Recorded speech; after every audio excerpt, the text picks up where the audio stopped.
This video looks at using Scapy to make packets to do port scans with. This is not necessarily a very efficient way to do port scanning, since tools like Nmap can do a much better job. But the idea is that if we use Scapy to create the packets by hand, we can understand how port scans from tools like Nmap work a little bit better. So in one terminal, we're going to go ahead and open up Scapy. And backtrack, you can just type in Scapy. In the other terminal, we're going to use tcpdump to monitor traffic.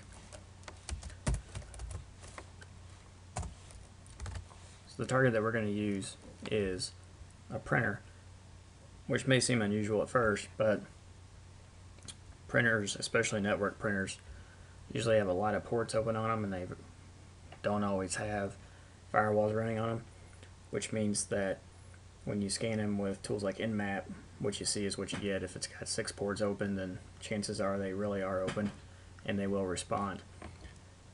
They tend to have a large number of ports open. Some of them will have a dozen ports open out of the box, and many of them will be web servers and other interesting types of ports carrying higher level protocols. So printers in and of themselves may not be that interesting, but when it comes to doing demos, they're actually pretty useful. So the printer we're going to look at is on 110, and to get an idea of what it looks like, we'll go ahead and do an Nmap scan real quick of it.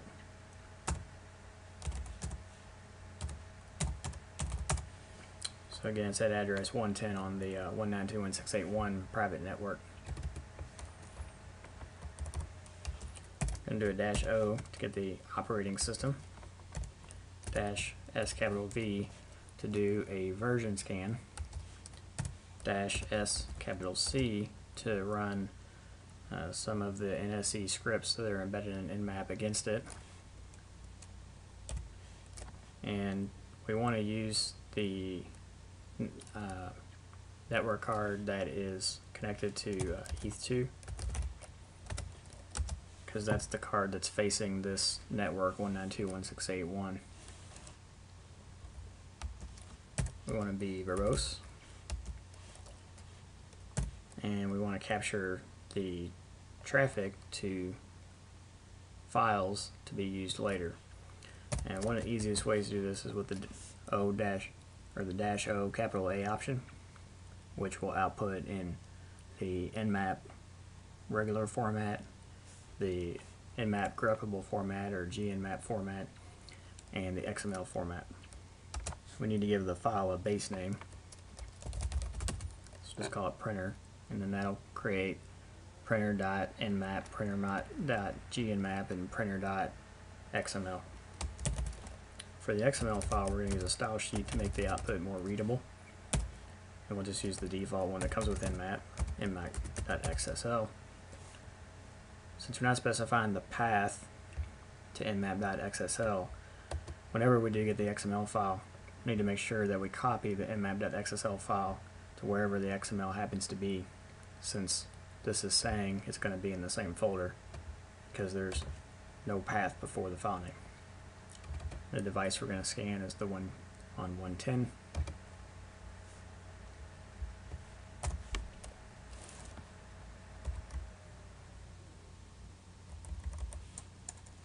And we don't need to specify the device, and it's not specified with -I anyway.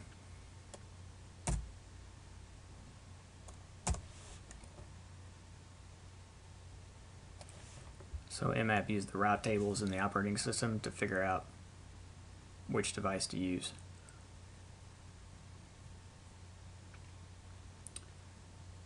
And I think the mistake is that -I is the interface in tcpdump, not in Nmap. So the scan seems to be going pretty well. We found, well, actually literally about a dozen ports. And right now we're scanning the services that are on the ports that were found.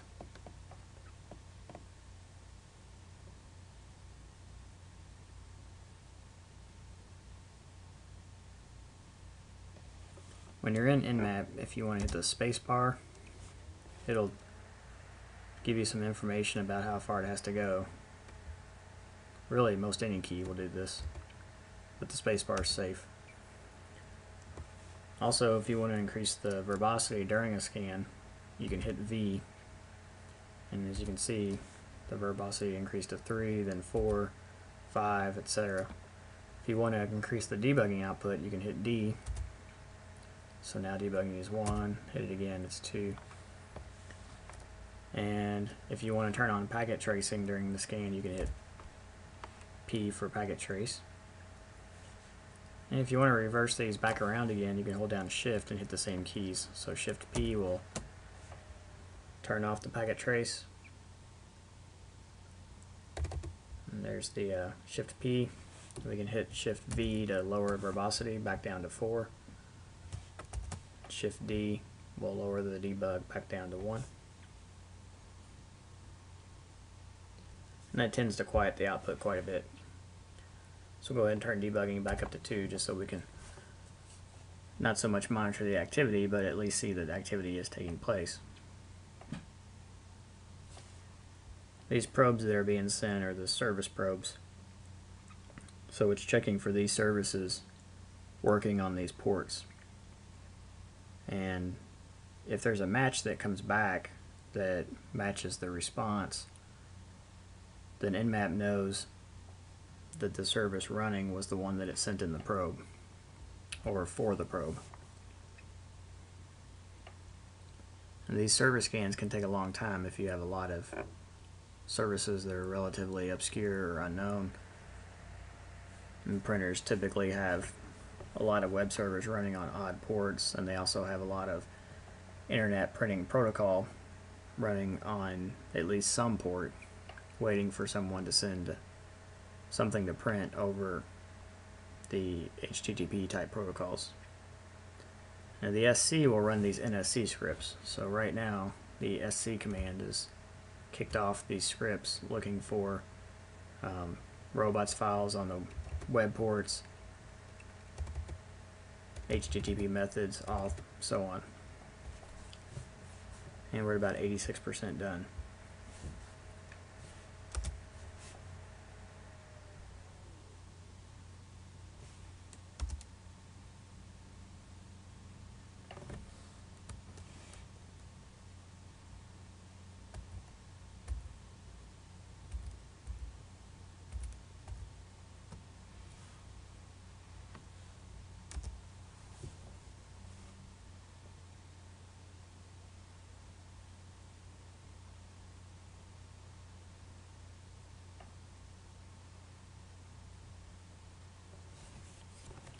So all the scanning is done.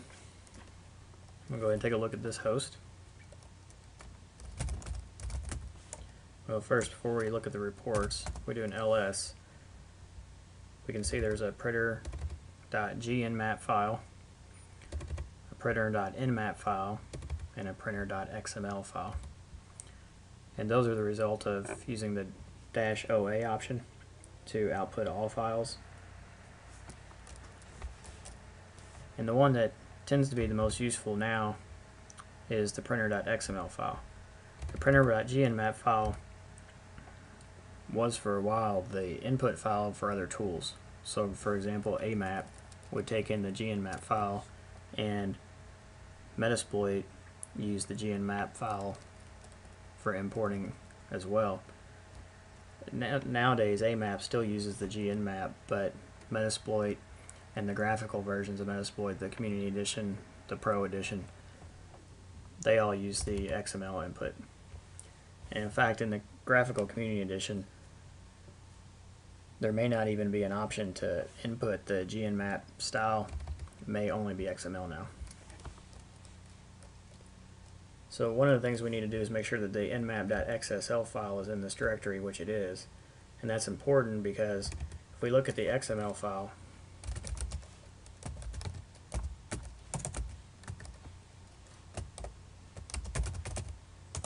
we can see here that nmap.xsl is hard-coded as the style sheet local directory. And that's because we use style sheet equals nmap.xsl. We didn't have any path.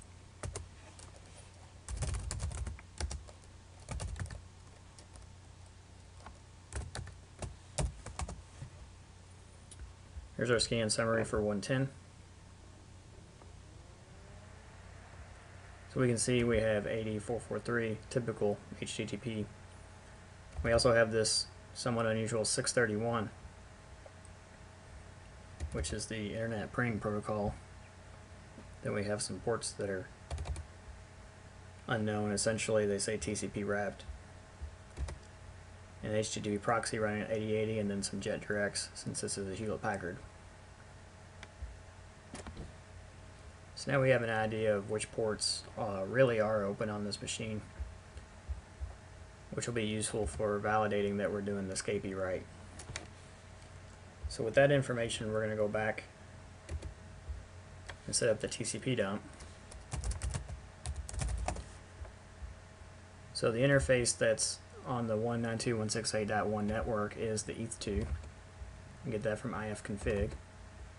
And if we do a TCP dump -D, capital D, we can see ETH2 is device number 3. So we can either specify listen on device 3 with -I3, or we can say -I ETH2. The name or the number is fine. We can increase the verbosity of TCP dump with V, VV, or VVV. And then we can tell TCP dump to use IP addresses and port numbers instead of trying to translate them into the domain name and the port name. So the first in tells TCP dump to use the IP address number, not the host name. The second in says use the port number, not the common port name, such as www for port 80, or HTTP as the case may be. We're also going to make sure that we're listening to host 192.168.1.110 so that we can basically ignore other traffic that might be floating around this particular network on this particular Ethernet card.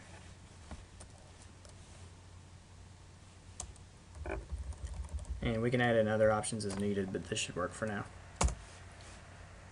So we have everything listening, and our capture size is the full packet. We're listening on ETH2.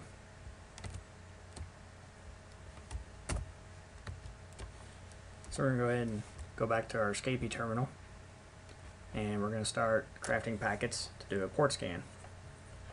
So one scan we can try is we can try a SYN packet, which is essentially equivalent to Nmap-SS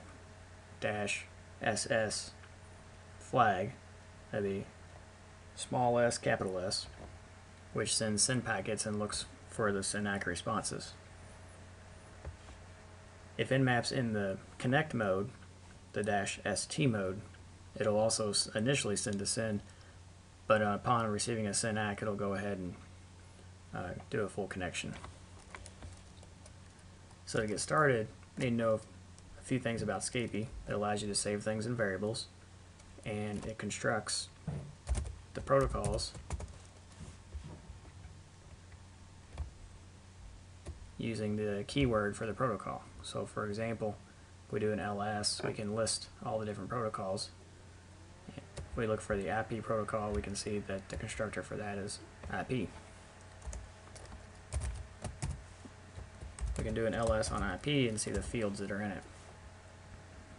And more importantly, we can see the defaults for these fields over here in the right hand column. So we can go ahead and start constructing our IP packet.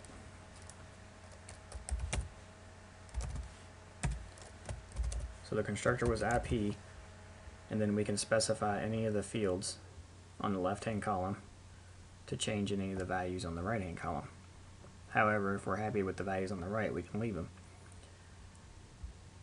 And what we do want to change is we want to change the source and the destination. So the source we want to change from none, and destination we want to change from localhost. Now if we don't change the source, Scapy will actually get the source from the operating system, which is convenient. But just to demonstrate, we'll do source equals 192.168.1.133, and then a comma, and then destination is equal to 192.168.1.110, the printer. We need to close the bracket when we're done. Now we can set up the TCP packet, which is what we're going to use to do the actual port scan. And for that, it's the TCP constructor. So in TCP packets, we're allowed to pick the port and the flags and other variables. First, let's take a look and see what the defaults are with an ls TCP. So the source port is 20 and the destination port is 80, which actually that's pretty convenient because we saw that 80 was open in the Nmap scan of the printer, so we could use that. And we can see that the default flag is 2, which is a little hard to understand because it's a number, so we can convert that over to see what that means, and it should be a SYN by default. So we'll set my TCP equal to the default TCP. We can do a myTCP.show, and we can see that the flags is an S, which stands for SYN. So we really don't need to change much in the IP or the TCP, but we do need to put the packet together before we send it. So we'll say P for packet is equal to my IP followed by my TCP, and the slash is somewhat like concatenate or append in that it'll take the IP packet first, the order does matter, and then it'll add as the payload of the IP packet the TCP packet. So now we have our packet ready to go. We can look at packet P by typing in P. We can also do p.show just like we did the other packets, and we can see that it's made up of an IP packet going to source 130 from source 133 to destination 110, and we can see that it contains a TCP packet as the payload of the IP packet, which is going to port 80 or www, and it's coming from port FTP data, which is port 20, and it's a SYN packet because there's just an S. So now we're ready to send the packets. The way we send them is through the SR command or the SYN command, depending on what behavior we want. If we do LSC, we can look up all the different commands in Scapy. So it's important to remember that LS lists all the protocols and LSC lists all the commands, because when you first start out, it's important to know what the available packets are and the available commands are. So we can see SR is send and receive packets, so we can do an LSC, and help SR and get a little more information on just that particular command. And it allows us to send a packet using filters, specifying an interface, and taking in some arguments.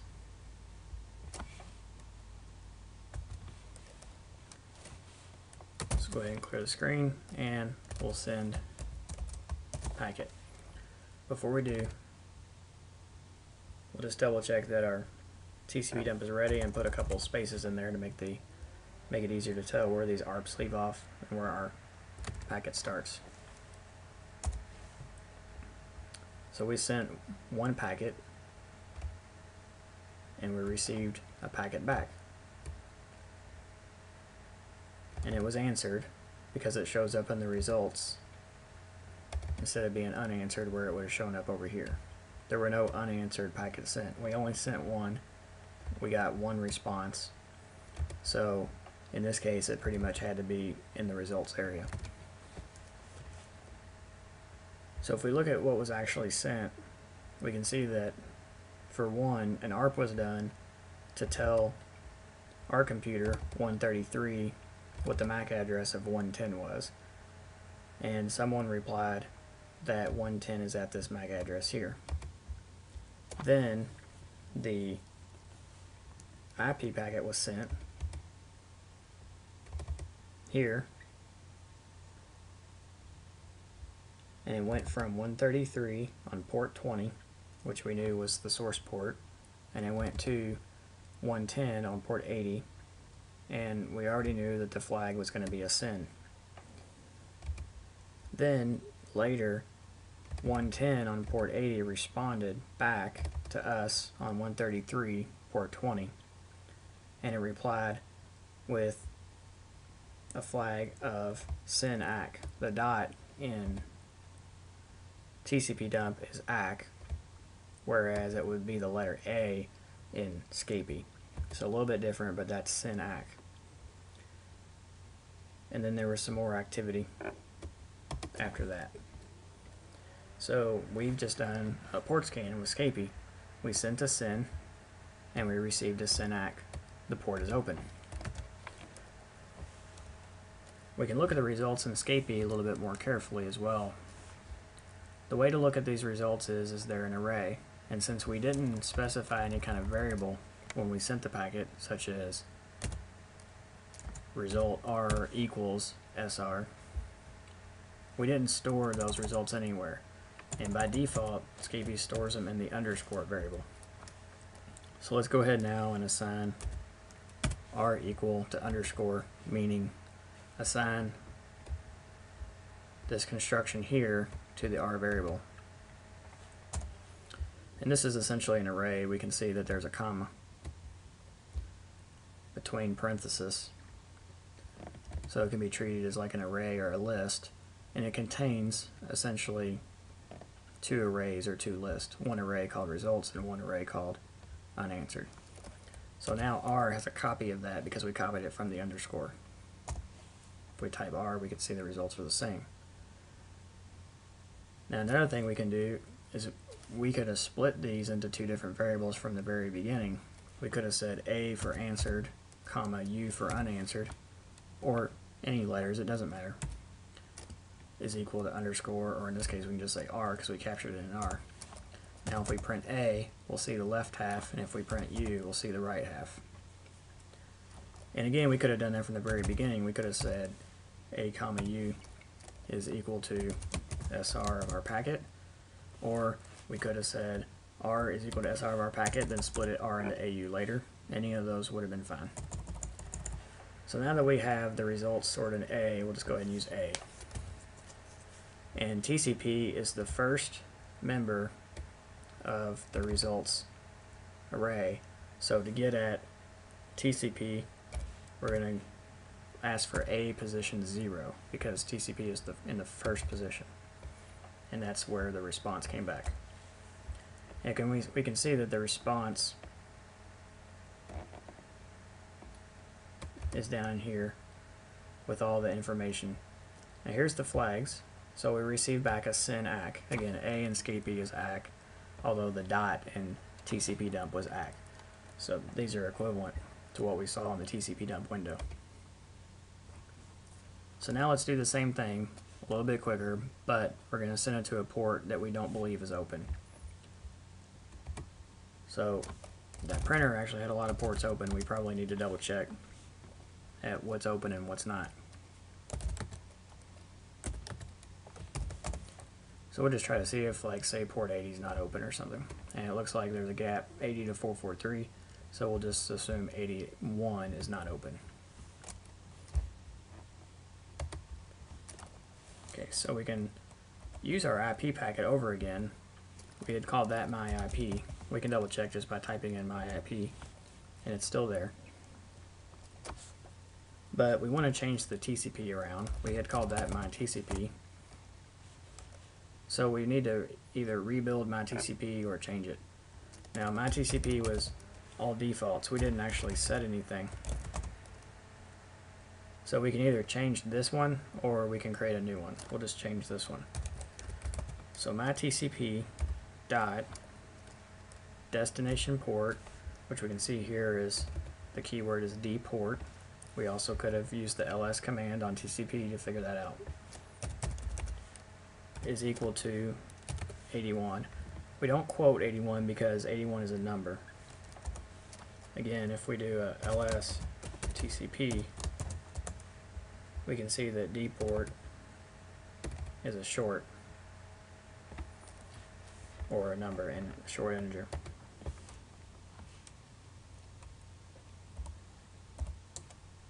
So we have the tcp.d port set to 81, and we can just leave everything else. We can leave the IP packet alone, it's fine. It still has source of us and destination of 110, the printer. And we're happy with the port assignment. This time, instead of using the SR to send the packet, why don't we go ahead and capture those in variables. Oh, one other thing that's important. We've changed the TCP, my TCP, but we didn't actually reconstruct the packet. So we're going to go my IP, and then use as its payload my TCP, which is the new my TCP. It's been changed, but the P packet still contains the original construction. We can verify this. So we can print P. We can do p.show, and we can see the destination port is still 80 www. So now let's do p is equal to my IP and then my TCP, and then do a p.show, and we can see the destination port's changed to 81 because we reconstructed packet P by concatenating the new my TCP to the old my IP and putting it all into variable P. Let's clear the screen again. This time we're going to send P, send receive P, but we're going to capture the answered and unanswered packets back. Instead of just capturing them in the result R and then splitting R later, we'll go ahead and capture them in A and U. A for answered and U for unanswered. Put some space after our last tcpdump capture just to make it easier to see. And we'll switch back over. So now we see the request to tell us 133 who 110 is. We get the MAC address back from the ARP reply, and then we send our IP packet, and it has a SYN in it, which we already knew, but this time it's going to port 81 on the printer. So we see 110.81. And we did not receive a SYN ACK back. We received a reset ACK, which makes sense because we already knew the port was closed before we even tried the experiment, but it's good to see confirmation that when we did the port scan manually that we did receive the reset ACK as expected. Again, the dot is ACK in tcpdump. So we'll switch back over to Scapy and take a look at A and U. So A is results with one answer, and U should be empty. Unanswered is empty, all zeros. And then we'll look at A a little closer. We're going to look at A, which is results, 0, which is TCP, to see what's in this one packet. And we can see the reset ACK coming back, showing that the port is closed. So using Scapy, what we've done is we've constructed our own packets to do a simple port scan on one port that was open, 80. We sent a SYN and got back a SYN ACK. And then we did a second port scan on a closed port, 81, and received back a reset ACK for essentially the exact same packet sent. So that's a very simple version of a port scan, and essentially emulates the Nmap SYN scan, or at least the beginning of the Nmap full connect scan.